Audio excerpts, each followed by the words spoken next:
10 November. Ons word verhef, veredel en verfyn. Abraham het altyd onselfsugtige hoflikheid betoon. Lê die hele land nie voor jou oop nie? Skei jou tog van my af. Gaan jy links, dan sal ek regs gaan. Gaan jy regs, dan sal ek links gaan. Genesis 13, vers 9. Abraham se huiskring het uit meer as 1000 siele bestaan. Diegene wat by hom geleer het om die ware God te aanbid, het hulle by sy laar aangesluit.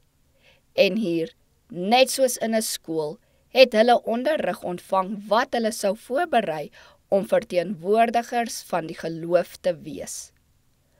Omdat Abraham sy kinders en sy huiskring liefgehad het, het hy hulle godsdienstige geloof beskerm en hulle die wette van God geleer. Dit was die kosbaarste erfenis wat hy aan hulle kon oordra en deur hulle aan die wêreld kon gee.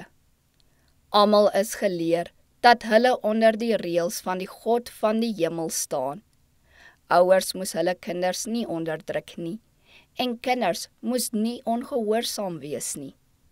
Gods wet het aan elkeen sy pligte voorgeskryf en net deur gehoorsaamheid kon enige persoon geluk en voorspoed verkry. Sy eie voorbeeld, die stille invloed van sy daaglikse lewe, was 'n voortdurende les.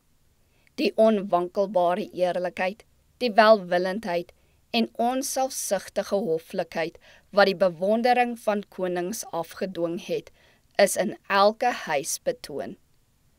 Daar was 'n geur aan die lewe, 'n edelheid, 'n lieflikheid van karakter, wat aan almal vertel het dat hy met die hemel in verbindening was.